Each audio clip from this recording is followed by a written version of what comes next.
প্রিয়া এক শহুরে এবং অত্যন্ত মডার্ন মেয়ে ছিল। ধনী পরিবারে বাবা মায়ের একমাত্র সন্তান হওয়ায় সে আদরে আদরে একেবারে বাদর হয়ে ওঠে। বন্ধু বান্ধবের পাল্লায় পড়ে প্রিয়ার জীবন একেবারে উচ্ছৃঙ্খলাময় হয়ে ওঠে। তাই সবসময় প্রিয়ার বাবা মা মেয়েকে নিয়ে খুব চিন্তায় থাকে। বন্ধুদের সঙ্গে ঘুরে বেড়ানো, মাঝরাতে পার্টি করতে যাওয়া, এই বিষয়গুলো প্রিয়ার কাছে খুবই পছন্দের ছিল। বেশিরভাগ দিনই রাত্রিবেলা প্রিয়া কিছুতেই বাড়িতে থাকতো না, কারণ সে প্রত্যেক দিনই রাত্রিবেলা বন্ধুদের সঙ্গে পার্টি করতে বের হতো। তার বাবা মা অনেক চেষ্টা করেও তাকে কিছুতেই বোঝাতে না পেরে শেষ পর্যন্ত তারা সায়নের সঙ্গে প্রিয়ার বিয়ে দেওয়ার সিদ্ধান্ত নেয়। সায়ন যেহেতু দেখতে খুবই হ্যান্ডসাম হওয়ায় এবং বেশ বড়লোক হওয়ায় প্রিয়া তাকে বিয়ে করতে রাজি হয়। বিয়ের পর, প্রিয়া, তুই কিন্তু কোনো ভুলভাল কাজ করবি না। তোর অনেক ভালো পরিবারে বিয়ে দিয়েছি। সায়নের বাড়ির লোকজন কখনোই তোকে পার্টি করতে অ্যালাউ করবে না, তাই কোনো পার্টি করার আর দরকার নেই। তুই তোর বন্ধুদেরকে এখনই বারণ করে দে। অনেক পার্টি করেছিস, বিয়ে হয়েছে, এবার মন দিয়ে সংসার কর। তুই যদি আমাদের কথা না শুনিস তাহলে কিন্তু তোর সংসার ভেঙে যাবে বলে দিলাম। সায়নের পরিবারের লোকেরা তোকে ঘাড় ধাক্কা দিয়ে বাড়ি থেকে বের করে দেবে, আর তখন কিন্তু আমার বাড়িতে তোকে কোনো জায়গা দেওয়া হবে না। তাই আমাদের মান সম্মানের কথা ভেবে ঠিকঠাক ভাবে সংসার কর। এভাবেই প্রিয়ার বাবা মা প্রিয়াকে ফোন করে অনেক রকম ভাবে বোঝানোর চেষ্টা করে। এতে করে প্রিয়া ভীষণই চাপে পড়ে যায়, কারণ সে কিছুতেই পার্টি না করে থাকতে পারবে না। অন্যদিকে প্রিয়ার বিয়ে উপলক্ষে তার বন্ধু বান্ধবীরা বারবার তাকে ফোন করে পার্টি দেওয়ার কথা বলে। তাই অনেক ভাবনা চিন্তা করার পর প্রিয়া একটা ফোন দিয়ে আটে। রাত্রিবেলা যখন প্রিয়ার পরিবারের লোকজন খাবার খেতে বসে, তখন সে সবার খাবারে ঘুমের ওষুধ মিশিয়ে দেয়, আর সে বাড়ির সবার ঘুমিয়ে পড়ার জন্য অপেক্ষা করতে থাকে। দেখতে দেখতে এভাবে রাত 1টা বেজে যায়। এখনো বাড়ির সবাই ঘুমায়নি। বাইরে থেকে খুটখাট আওয়াজ পাচ্ছি। সায়নটাও তো এখনো জেগে আছে। ঘুমের ওষুধ অনেক দেরিতে কাজ করছে। আরো বেশি করে ঘুমের ওষুধ খাওয়ালে ভালো হতো মনে হচ্ছে। ওদিকে আমার বন্ধুরাও তো আমার জন্য অপেক্ষা করে বসে আছে। দেখতে দেখতে কিছুক্ষণের মধ্যেই প্রিয়ার শ্বশুরবাড়ির লোকজন সবাই গভীর ঘুমে আচ্ছন্ন হয়ে পড়ে, যা দেখে প্রিয়া খুব খুশি হয়। আর সে তখনই আলমারি থেকে তার পছন্দের মডার্ন জামাকাপড় বার করে নেয়। সে খুব সুন্দর মেকআপ করে এবং হাই হিল জুতা পরে পার্টি করার জন্য বেরিয়ে যায়।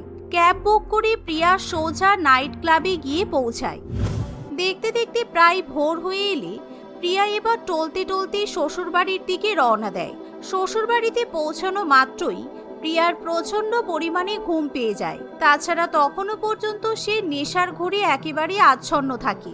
তাই নিজের ঘরে গিয়ে প্রিয়া যেরকম অবস্থায় থাকে সেরকম অবস্থাতেই ঘুমিয়ে পড়ে। পরের দিন সকালবেলা সায়নের যখন ঘুম ভাঙে, তখন প্রিয়াকে দেখে সে একেবারে অবাক হয়ে যায়। এ কি, প্রিয়া এরকম সাজগোজ করে মডার্ন পোশাক পরে পায়ে হিল জুতা পরে ঘুমাচ্ছে কেন? কালকে রাত্রেবেলা ঘুমাতে যাওয়ার আগে তো দেখছিলাম প্রিয়া শাড়ি পরেছিল। কি ব্যাপার, কিছুই তো বুঝতে পারছি না। প্রিয়া, ও প্রিয়া, ওঠো, অনেক বেলা হয়ে গেছে তো, তাড়াতাড়ি ওঠো। সায়নের চিৎকার শুনে প্রিয়া কোনো রকমে ঘুম থেকে উঠে বসে, কিন্তু অনেক বেশি মদ্যপান করার ফলে তখনও পর্যন্ত প্রিয়ার মাথা প্রচন্ড পরিমাণে যন্ত্রণা করে। কি ব্যাপার, কালকে রাত্রেবেলা তুমি কি কোথাও গিয়েছিলে নাকি? তুমি এরকম মডার্ন ড্রেস পরে, মুখে মেকআপ করে, পায়ে হিল জুতা পরে ঘুমাচ্ছ কেন? কোথায় গিয়েছিলে তুমি? এমন কথা শুনে প্রিয়া খুব ভয় পেয়ে যায়। প্রিয়া কিছু বলতে যাবে তার আগেই সেখানে প্রিয়ার শাশুড়িমা এবং ননদ এসে উপস্থিত হয়। তারাও প্রিয়াকে ওরকম অবস্থায় দেখে একেবারে আকাশ থেকে পড়ে। আরে কি যাতা বলছো তুমি সায়ন? আমি আবার রাত্রিবেলা কোথায় যাব? আসলে বিয়ের আগে আমি এরকম মডার্ন জামা কাপড় পরতাম, কিন্তু তোমাদের বাড়িতে তোমরা তো আমাকে কেউ এরকম জামা কাপড় পরতে অ্যালাউ করো না। আর কালকে রাতে আমার খুবই ড্রেসটা পরতে ইচ্ছে করছিল, একটু মেকআপও করতে ইচ্ছে করছিল। সেই জন্য আমি এরকম সাজগোজ করে একটু রিল ভিডিও শুট করছিলাম আর কি। প্রিয়ার কথা শুনে তার পরিবারের লোকেরা খুবই অবাক হয়। এভাবে সেদিনের মতো প্রিয়া কোনো রকমই বেঁচে যায়। প্রিয়ার পার্টিতে যাওয়ার ব্যাপারটা কেউ জানতে পারে না। দেখতে দেখতে এভাবে কয়েকদিন কাটে। এরই মধ্যে আবার প্রিয়া এবং তার বন্ধু বান্ধবীরা নাইট ক্লাবে গিয়ে পার্টি করবে বলে ঠিক করে। তাই সেদিনও প্রিয়া তার পরিবারকে ঘুমের ওষুধ খাওয়াবে বলে অনলাইনে ঘুমের ওষুধ অর্ডার করে। কিন্তু ডেলিভারি বয় যখন সেই ওষুধ ডেলিভার করতে আসে, তখন সেটা প্রিয়ার ননদ লিপি রিসিভ করে। প্যাকেটটা খুলে ঘুমের ওষুধ দেখতে পেয়ে লিপি খুবই অবাক হয়। আরে বৌদি, তুমি ঘুমের ওষুধ অর্ডার করেছো কেন? তুমি কার জন্য ঘুমের ওষুধ অর্ডার করেছো? ননদের কথা শুনে প্রিয়া একটু ঘাবড়ে যায়। আরে প্রিয়া, আসতে বলো, তোমার দাদা জানতে পারলে আমাকে খুব বকবে। আসলে যেদিন থেকে বিয়ে করে শ্বশুর বাড়িতে এসেছি, নতুন জায়গায় আমার কিছুতেই ঘুম আসতে চায় না, তাই আমাকে প্রত্যেকদিন ঘুমের ওষুধ খেয়ে ঘুমাতে হয়। তুমি প্লিজ এই ব্যাপারটা কাউকে বলবে না। প্রিয়ার মুখে এমন কথা শুনে লিপির কেমন যেন একটু সন্দেহ হয়। কিছুক্ষণ পর সবাই যখন ডিনার করতে আসে, তখন প্রিয়া রান্নাঘরে গিয়ে লুকিয়ে লুকিয়ে সবার খাবারের মধ্যে ঘুমের ওষুধ মিশিয়ে দিতে শুরু করে। আজকে আমার বন্ধুরা রাত 12টা থেকে পার্টি শুরু করবে বলেছে। এর আগের দিন আমি অনেক লেট করে ফেলেছিলাম বলে অত বেশি এনজয় করতে পারিনি। আজকে আমি এক একজনকে 2টো করে ঘুমের ওষুধ খাওয়াবো, তাহলে ওরা খুব তাড়াতাড়ি ঘুমিয়ে পড়বে আর আমিও তাড়াতাড়ি বের হতে পারবো। এমন সময় রান্নাঘরের জানালায় দাঁড়িয়ে লিপি প্রিয়ার সব কথা শুনতে পেয়ে যায়, কিন্তু তখনকার মতো লিপি কিছুই করে না। তবে ভয়ের চোটে লিপি সেদিন কোনো খাবারও খায় না।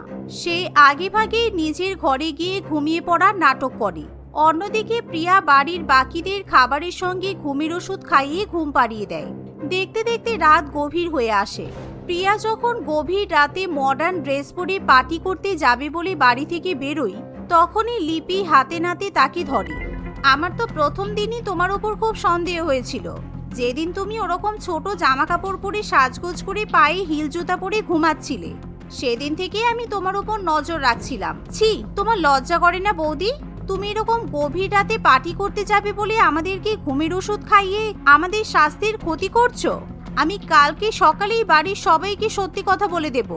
লিপি প্লিজ, তুমি এরকম কিছুই করবে না। দেখো, আমার পার্টি করতে ভীষণ ভালো লাগে। আমার লাইফে এনজয়মেন্ট বলতে পার্টি ছাড়া আর অন্য কিছুই নেই। আমার তো তোমাকেও দেখে মনে হয় তুমিও এই বাড়ির গণ্ডির বাইরে বেরিয়ে অনেক কিছু করতে চাও, কিন্তু তোমার সো কল টিপিক্যাল ফ্যামিলির জন্য তুমি কিছু করতে পারো না। তুমি চাইলে আমার সঙ্গে পার্টি করতে যেতে পারো, দেখবে তোমার খুব ভালো লাগবে। প্রিয়ার কথা শুনে লিপি কিছুতেই রাজি হতে চায় না, কিন্তু প্রিয়া শুধুমাত্র নিজেকে বাঁচানোর জন্য লিপিকে নানান রকম লোভ লালসা দেখায়। প্রিয়া তার একটা দামি ব্র্যান্ডের মডার্ন জামা লিপিকে পরিয়ে দেয় আর জোর করে লিপিকে নিজের সাথে পার্টি করতে নিয়ে চলে যায়। জীবনে প্রথমবারের মতো নাইট ক্লাবে পার্টি করতে গিয়ে লিপিরও সেদিন খুব ভালো লেগে যায়, তাই লিপি পুরোপুরিভাবে ব্যাপারটা চেপে যায়। বাড়িতে সে কাউকে কিছু জানায় না। এখন ননদ বৌদি দুজন মিলে লুকিয়ে লুকিয়ে গভীর রাতে পার্টি করতে বেরিয়ে যায়। এভাবেই দেখতে দেখতে কিছুদিন কাটে। এমনই একদিন, প্রিয়া, আজকে রাতে আমার একটা বন্ধু আকাশ আছে না, ওর বিয়ে। আমি আর আমার 10-12 জন বন্ধু মিলে আজকে বিয়ে বাড়িতে যাব। আর আকাশের বাড়িটা যেহেতু অনেকটাই দূর, তাই আমার বাড়ি ফিরতে কিন্তু প্রায় সকাল হয়ে যেতে পারে। তাই আমি একটু পরেই বেরিয়ে যাব। তোমরা সবাই কিন্তু ভেতর থেকে মেন গেটে লক করে দেবে, সাবধানে থেকো কিন্তু। সায়নের কথা শুনে প্রিয়া এবং লিপি দুজনেই আনন্দে লাফিয়ে ওঠে, কারণ আজকে তাদেরকে আলাদা করে আর সায়নকে ঘুমের ওষুধ খাওয়ানোর প্রয়োজন পড়বে না। কিছুক্ষণ পর সায়ন বাড়ি থেকে বেরিয়ে গেলে তাড়াতাড়ি প্রিয়া এবং লিপি চন্দনা দেবী এবং শ্যামাপ্রকাশ বাবুকে খাবারের সাথে ঘুমের ওষুধ মিশিয়ে খাইয়ে দেয়, আর দুজনেই খুব সুন্দর করে সাজগোজ করে পার্টি করতে চলে যায়। সারা রাত পার্টি করার পর ভোরবেলার দিকে লিপি এবং প্রিয়া দুজনেই মদ্যপ অবস্থায় ক্যাব বুক করে বাড়ির দিকে রওনা দেয়, কিন্তু মাঝ রাস্তায় হঠাৎ করে তাদের ক্যাব গাড়ি খারাপ হয়ে যায়। যা বৌদি, গাড়ি তো খারাপ হয়ে গেছে, এবার আমরা বাড়ি যাব কি করে? তুমি অন্য কোনো গাড়ি বুক করো। আমার পা দুটো ভীষণ টলমল করছে, আমি কিন্তু বেশিক্ষণ দাঁড়িয়ে থাকতে পারবো না। লিপি এবং প্রিয়া দুজনেই সেদিন অনেক বেশি পরিমাণে ড্রিঙ্ক করে ফেলে, তাই তারা একেবারে নিজেদের জ্ঞানে থাকে না। এমনকি ফোনে স্ক্রিনের দিকে তাকালেও তারা সবকিছু ঝাপসা দেখে, তাই তারা অন্য কোনো ক্যাব বুক করতেও পারে না। আরে ছাড় তো, গাড়ির কপালে আগুন। আজকে আমরা দুজনে হেঁটে হেঁটেই বাড়ি যাব। চল লিপি, শুরু করি। দুজন মিলে গান করতে করতে ঠিক বাড়ি পৌঁছে যাব। এমনিও এখান থেকে আমাদের বাড়িটা আমি দেখতে পাচ্ছি, খুব কাছেই। চল চল, হেঁটে চলে যাই। এভাবে প্রিয়া এবং লিপি ভুলভাল বকতে বকতে হাঁটতে শুরু করে, কিন্তু কিছুটা দূর যাওয়ার পর হঠাৎ করে দুজন দুষ্ট গুন্ডা লোক প্রিয়া এবং লিপির সামনে এসে দাঁড়ায়। সেই গুন্ডা ব্যক্তি দুটো লিপি এবং প্রিয়াকে কিডন্যাপ করার চেষ্টা করে। যখন তারা জোর করে প্রিয়া এবং লিপিকে গাড়িতে তুলতে যাবে তখনই প্রিয়া এবং লিপি দুজনেই ভীষণ জোরে জোরে চিৎকার করতে শুরু করে। এই ছাড় বলছি, আমাদের ছাড়, না হলে মেরে একেবারে কানের গোড়া লাল করে দেব। শালা টাকলু, তোর সাহস কি করে হলো আমার হাত ধরার? এই শুনে গুন্ডা দুটো রেগে গিয়ে লিপি এবং প্রিয়াকে ঠাস ঠাস করে দুটো চড় মারে আর দুজনকে জোর করে গাড়িতে তুলে নেয়। কিন্তু ঠিক তখনই সেখানে একটা বড় গাড়ি এসে দাঁড়ায়। সেই গাড়ির মধ্যে থেকে সায়ন এবং তার ৯-১০ জন বন্ধু বান্ধব নেমে আসে। গাড়ি থেকে নেমে সায়ন প্রিয়া এবং লিপিকে দেখে খুবই ভয় পেয়ে যায়। সায়ন তার বন্ধু বান্ধবদের সহযোগিতায় গুন্ডা দুটোকে ভীষণই মারধর করে। ততক্ষণে লিপি এবং প্রিয়া নেশার ঘোরে গাড়ির মধ্যেই ঘুমিয়ে পড়ে। সায়ন তার বন্ধুদের সাহায্য নিয়ে প্রিয়া এবং লিপিকে বাড়িতে নিয়ে যায়। পরের দিন সকালবেলা। প্রিয়া, তুমি আজকেই তোমার বাপের বাড়িতে ফিরে যাও। তোমার মতো বেয়াদব উচ্ছৃঙ্খল মেয়ের আমাদের মতো ভদ্র বাড়িতে কোনো জায়গা নেই। তুমি খুব ভালো করেই জানো আমরা এই সমস্ত জিনিস পছন্দ করি না। আমি অনেক খোঁজ খবর নিয়ে জানতে পেরেছি তুমি বাড়িতে আসার পর থেকে প্রায় প্রত্যেকদিনই গভীর রাতে লুকিয়ে লুকিয়ে পার্টি করতে যাও, আর আমার বোনটাকেও তুমি তোমার রঙে রাঙিয়ে ফেলেছো। আজ যদি আমি ভোরবেলা বন্ধুদেরকে নিয়ে সঠিক সময় ওখানে না পৌঁছতাম তাহলে জানি না আজকে তোমাদের দুজনের সঙ্গে কি হতো। এভাবে সায়ন এবং তার পরিবার প্রিয়াকে বাড়ি থেকে বেরিয়ে যেতে বলে। তারা লিপিকেও ক্ষমা করতে চায় না। লিপিকে শাস্তি হিসেবে তারা পড়াশোনা বন্ধ করিয়ে দেওয়ার হুমকি দেয়। এতে করে লিপি এবং প্রিয়া দুজনেই নিজেদের ভুল বুঝতে পারে। তোমরা দয়া করে আমাকে ক্ষমা করে দাও, আমি সত্যিই অনেক বড় ভুল করে ফেলেছি। মাঝরাতে ওরকম ভাবে লুকিয়ে লুকিয়ে পার্টি করতে যাওয়া আমার একদমই উচিত হয়নি। শুধুমাত্র উপরওয়ালার কৃপায় আমরা কালকে বেঁচে গেছি। আমাকে একটা সুযোগ দাও, আমি নিজেকে শুধরে নেব। আর এতে কিন্তু লিপির কোনো দোষ নেই, সব দোষ আমার। লিপি সত্যিই খুব ভালো মেয়ে। প্রিয়া অনেক অনুনয় বিনয় করলে সায়ন এবং তার পরিবার প্রিয়াকে ক্ষমা করে দেয়। তবে এরকম ঘটনার পর প্রিয়া সম্পূর্ণ রকমভাবে পাল্টে যায়। সে আর কখনোই নিজের জীবনের কোনো রকম ক্ষতি করতে চায় না। তাই সে নিজের আজেবাজে সঙ্গ ত্যাগ করে এবং খুবই ভালো মেয়ের মতো শ্বশুরবাড়িতে সংসার করতে শুরু করে। মনীষ সেদিন দুপুরবেলা তার নিজস্ব রেস্টুরেন্টের কাউন্টারে বসেছিল। ঠিক তখনই সে তার রেস্টুরেন্টে খেতে আসা দুটি অল্প বয়সী ছেলে মেয়েকে দেখে, যাদের কাঁধে স্কুল ব্যাগ ছিল এবং তারা সম্ভবত খিরিস্তলা জুনিয়র স্কুলের স্টুডেন্ট ছিল। মনীষ যেন তাদের দিকে অবাক দৃষ্টিতে তাকিয়েছিল।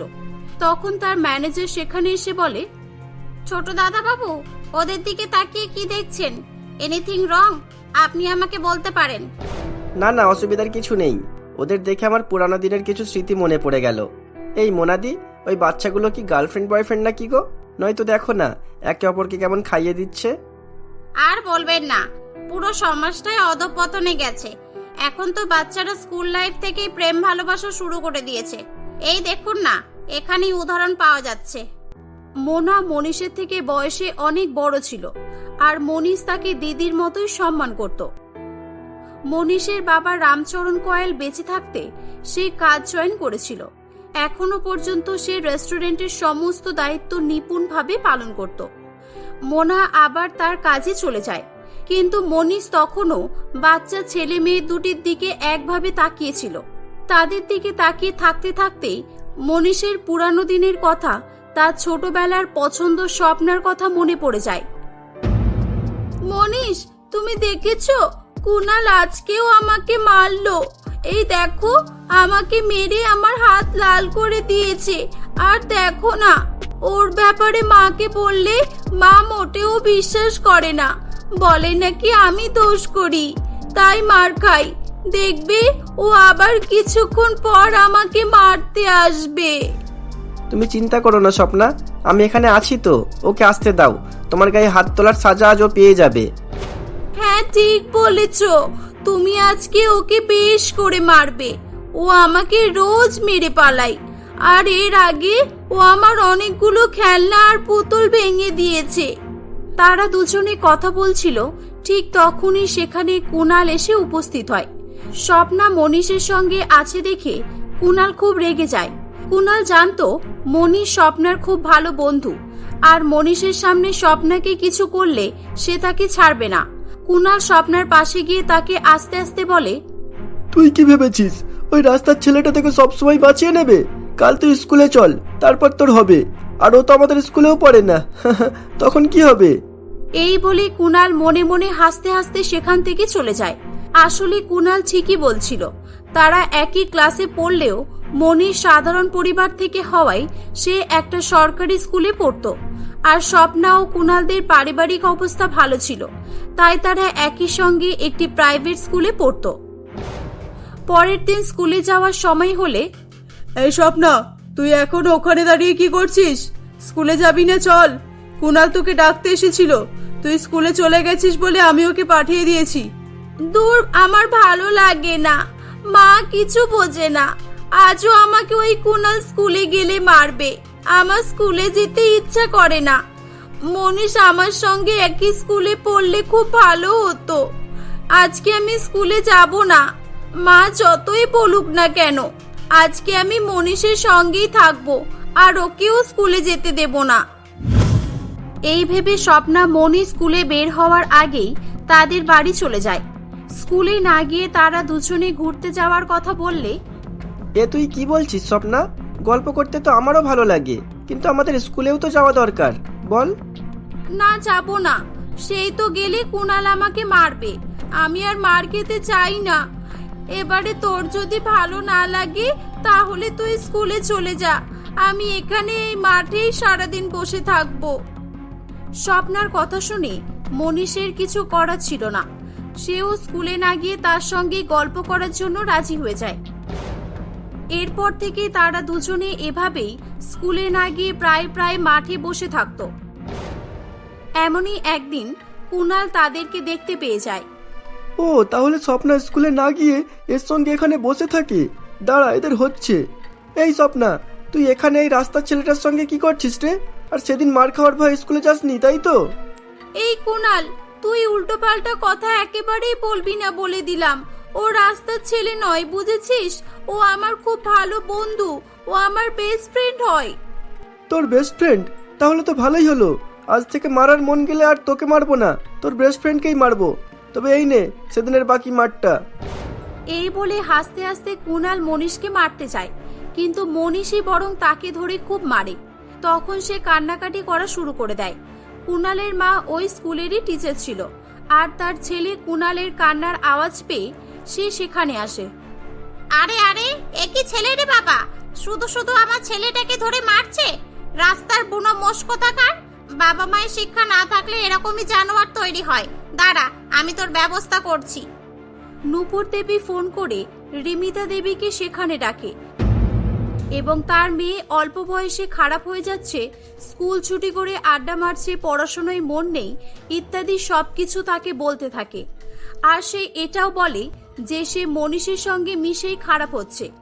এগুলো শুনে রিমিতা দেবীর স্বপ্নার উপরে খুব রেগে যায় এবং সে বলে, এই বেহায়া, তোকে কতবার বলবো শুনি যে রাস্তার ভিখিরিদের সঙ্গে মিশবি না তুই? তোর কি কথা কানে যায় না? দাঁড়া, তোর বাবা আসুক আজকে। আর এই শয়তান, তোর কি কোনো জ্ঞান নেই? ও, তোকে তো কিছু বলাও ভুল হবে, তোদের মতো ভিখারিদের তো লোভ থাকবেই। মা, তুমি ভুল বলছো, ওর কোনো দোষ নেই, বরং ও তো আমাকে আজ মার খাওয়া থেকে বাঁচিয়েছে। কুনালি তো আমাকে মারছিল, এই দেখো মেরে আমার হাত লাল করে দিয়েছে, আর তাই মনীষ ওকে মেরেছে। না সোনা, এরকম করে বলতে নেই, কুনাল তোমার দাদার মতো, ও তোমার সঙ্গে একটু মজা করছিল। দিদি, আপনি ওর কথায় বিশ্বাস করবেন না, এই ছেলেটাই ওর ব্রেন ওয়াশ করে এরকম বলাচ্ছে। এ যা দেখছি, এর সঙ্গে ঘুরলে কোনোদিন স্বপ্নাকেই বাড়ি থেকে চুরি করতে বলবে। এরা গরিব ভিখারি, এদের গ্যারান্টি কি আছে বলুন তো? হ্যাঁ দিদি, আমি জানি। আর এই স্বপ্না, তুই এখান থেকে বাড়ি চল, তোর হচ্ছে। আমার কথা শুনবি না তো? এখন মুখের উপরে কথা বলে শিখেছিস, তাই না? মনীষ সত্যি সত্যি খুব দারিদ্র ছিল এবং তারা একে অপরের ভালো বন্ধু হওয়ায় রিমিতা দেবী প্রথম থেকেই এটা পছন্দ করত না। তাই সে বারে বারে স্বপ্নাকে মনীষের সঙ্গে স্কুলে যেতে, কথা বলতে মানা করত, কিন্তু স্বপ্না তার বাবা মায়ের কোনো কথাই শুনতো না। এদিকে রিমিতা দেবী রাগ দেখালেও স্বপ্না ও মনীষ কোনো কথাই কিছু মনে করে না। তারা প্রতিদিনের মতো একে অপরের দিকে তাকিয়ে মুচকি হেসে সেখান থেকে যে যার বাড়িতে চলে যায়। পরের দিন তাদের দেখা হলে, এই মনীষ, কি বলছি শোন না, আমি না এবার থেকে তোর সঙ্গে কম কম করে খেলতে আসবো, কারণ ওই শয়তান কুনাল তোর সঙ্গে খেললে সবসময় আমার বাড়িতে বলে দেয়, আর আমার মা আমাকে খুব মারে। আচ্ছা, তোর মা এরকম কেন বলতো? আমরা দুজনে প্রথম থেকেই একসঙ্গে থাকি, আর কত ভালো বন্ধু, আমাদের কোনোদিনও ঝগড়া হয় না। তোর মা কি সেটা দেখতে পায় না নাকি? আমি ওসব জানি না রে। আর শোন, আমি এখন আসছি, না হলে মা আমাকে এক্ষুনি খুঁজবে। টাটা, আবার কালকে দেখা হবে। হ্যাঁ, কিন্তু স্বপ্না, তুই বেশি দিন এভাবে থাকবি না, তাহলে কিন্তু আমি অনেক কষ্ট পাবো। তোর সঙ্গে কথা না বললে আমার মন ভালো হয় না। এই তুই চুপ কর, বড়দের মতো কথা বলছিস কেন? এখন আমাদের এই রকমই হবে। বড় হয়ে আমরা যখন দুজনের বউ বর হয়ে যাব, তখন আর আমাদের কেউ বারণ করবে না। সেদিন যখন তারা কথা বলছিল, তখন নূপুর দেবী ও রিমিতা দেবী তাদের কথাবার্তা শুনে ফেলে। তারা রীতিমতো অবাক হয়ে যায়। তাদের ছোট মাথাতেও যে এত বুদ্ধি আছে, কেউ স্বপ্নেও ভাবেনি। স্বপ্নার কথা শুনে রিমিতা দেবী তার উপরই খুব রেগে যায় এবং সে স্বপ্নাকে কিছু বলতে যাবে কি, তখনই নূপুর দেবী তাকে এক সাইডে নিয়ে গিয়ে বলে, দিদি, এখানে অনেক লোকজন আছে, এখন একে কিছু বলার দরকার নেই। আপনি এক কাজ করুন, ঠান্ডা মাথায় ব্যাপারটি হ্যান্ডেল করুন। এদিকে রিমিতা দেবী নূপুর দেবীর কথা শুনে মনে মনে অন্য পরিকল্পনা করে নিয়েছিল। তাই সেদিন লোকজনের সামনে স্বপ্না ও মনীষকে সে কিছু না বলে বাড়িতে ডেকে নিয়ে চলে যায়। পরের দিনই রিমিতা দেবী স্বপ্নাকে নিয়ে অন্য শহরের হোস্টেলে ভর্তি করে দিয়ে আসে। স্বপ্নার হাজার আপত্তি করা সত্ত্বেও তার মা তার একটা কথাও শোনেনি। আর আজ মনীষ সেদিনের কথাই মনে মনে ভাবছিল। একদিকে যেমন তার স্মৃতিগুলো ভালো লাগছিল, ঠিক অপরদিকে তার রিমিতা দেবীর উপরেও খুব রাগ হচ্ছিল। ঠিক তখনই, স্যার, এদিকে একটু আসুন তো। এক ভদ্র মহিলা হোটেলে এসে রামচরণ বাবুর কথা জিজ্ঞাসা করছেন, আর ওনার নামে আজে বাজে কথা বলছেন। সে কি বলছো? বাবা কার সঙ্গে কি করলো? আমি যতদূর জানি বাবার তো কারোর সঙ্গেই কোনো শত্রুতা ছিল না। শুধু আপনার বাবার নামেই নয়, আপনার নামেও তো আজে বাজে কথা বলছে মনে হচ্ছে। আপনাদেরকে আগে থেকেই চেনেন উনি। মোনার কথা শুনে মনীষ সেখানে আসে এবং সে রিমিতা দেবীকে দেখতে পায়। তাকে দেখতেই মনীষ তাকে চিনতে পেরে যায়। কি হলো ম্যাডাম, চেঁচামেচি করছেন কেন? আপনার কি কিছু লাগবে? না, লাগবে না। আজ অনেকদিন পর দেশে এসেছি, তাই পুরানো দিনের কিছু কথা মনে পড়ে গেল। ছেলেটা আমার মেয়েকে বিয়ে করার স্বপ্ন দেখেছিল। আজ আমার মেয়ে MBBS ডাক্তার, আর আমি যতদূর শুনেছি এই ভিখারিটা নাকি এখানেই থাকে, রেস্টুরেন্টে ধোয়া মোছার কাজকর্ম করে। এটা শোনার পর মোনা কিছু বলতে যাবে কি, তখনই মনীষ তাকে মানা করে দেয়, কারণ সে রিমিতা দেবীকে এখনো সম্মানের চোখেই দেখত। এভাবেই বেশ কয়েকদিন কেটে যায়। সেদিন যখন রিমিতা দেবীর কথাই খারাপ লেগেছিল, ঠিক অপরদিকে তারা শহরে ফিরছে শুনে তার খুব ভালো লাগে। কিন্তু সে বাড়ির ঠিকানা জানা সত্ত্বেও সামনে যেতে ভয় পাচ্ছিল, কারণ তার ধারণা ছিল যে সে ছোটবেলার কথা মনে রাখলেও স্বপ্না হয়তো তাকে ভুলে গেছে। কয়েকদিন পর মনীষ সেদিন স্বপ্নাকে নিয়ে চিন্তা ভাবনা করছিল। ঠিক তখনই তাদের রেস্টুরেন্টের সামনে একটি নতুন গাড়ি চালক এসে একটি বড় লরির সঙ্গে ধাক্কা মারে। ধাক্কা মারার ফলে গাড়ি চালকটি খুব গুরুতরভাবে আহত হয়। মনীষ আর দেরি না করে মেয়েটিকে হসপিটালে অ্যাডমিট করে দেয়। কিছুক্ষণ পর, এই যে পেশেন্টের বাড়ির লোক কোথায়? পেশেন্টের ইমিডিয়েটলি ব্লাডের প্রয়োজন। এই পজিটিভ ব্লাড না পেলে আমরা পেশেন্টকে বাঁচাতেই পারবো না। ডাক্তারবাবু, আমার ব্লাড গ্রুপ A পজিটিভ, আপনি আমার ব্লাড নিয়ে নিন আর ওনাকে বাঁচান প্লিজ। মনীষের কথা শুনে ডাক্তার মনীষের ব্লাড নেওয়া শুরু করে। দীর্ঘক্ষণ ধরে চিকিৎসা চলতে থাকে। শেষ পর্যন্ত খবর পেয়ে মেয়েটির মা অর্থাৎ রিমিতা দেবী সেখানে আসে। ডাক্তারের সঙ্গে কথা বলে জানতে পারে যে তার একমাত্র মেয়ে মনীষের জন্যই বেঁচে আছে। তখন সে মনীষের নাম ও ঠিকানা জেনে অবাক হয়ে যায়। মনীষ যে আসলেই কে সে চিনতে পেরে যায়। আমাকে তুমি ক্ষমা করে দাও মনীষ, আমি তোমাকে না বুঝেই তোমাকে এতদিনে অনেক ছোট বড় কথা বলেছি, আর তুমি সবকিছু জানা সত্ত্বেও আমার মেয়েকে নিজের রক্ত দিয়ে তার জীবন বাঁচিয়েছো। তুমি সত্যিই মহান। তুমি বুঝিয়ে দিয়েছো যে মনুষ্যত্বের একটা নীতি আছে, আর সেটা গরিব ধনী মানে না, সামনে শুধুই মানুষ দেখে। আর তাই দেখো না, তুমি তোমার অজান্তেই তোমার বন্ধু স্বপ্নার প্রাণ বাঁচালে। কি বলছেন কাকিমা? ওটা সত্যি সত্যিই স্বপ্না? আমি তো বুঝতেই পারিনি। সত্যি আমি খুবই হতভাগা। ও এই শহরে এসেছে বলেই ওর এত বিপদ হয়েছে। আমি দেখতে তো চেয়েছিলাম, কিন্তু কখনো স্বপ্নেও ভাবিনি স্বপ্নের সঙ্গে আমার এইভাবে দেখা হবে। মনীষের এরকম কান্না এবং তার স্বপ্নের প্রতি এখনো শ্রদ্ধা দেখে রিমিতা দেবী অবাক হয়ে যায়। সে তখনই মনে মনে তাদেরকে বিয়ে দেওয়ার সিদ্ধান্ত নেয়। কিছুদিন পর স্বপ্ন সুস্থ হয়ে ওঠে এবং তাকে মনীষের ব্যাপারে জানালে সেও খুব খুশি হয়। কিছুদিনের মধ্যে মনীষ ও স্বপ্নের বিয়ে হয়ে যায় এবং তারা সুখে শান্তিতে বসবাস করতে থাকে।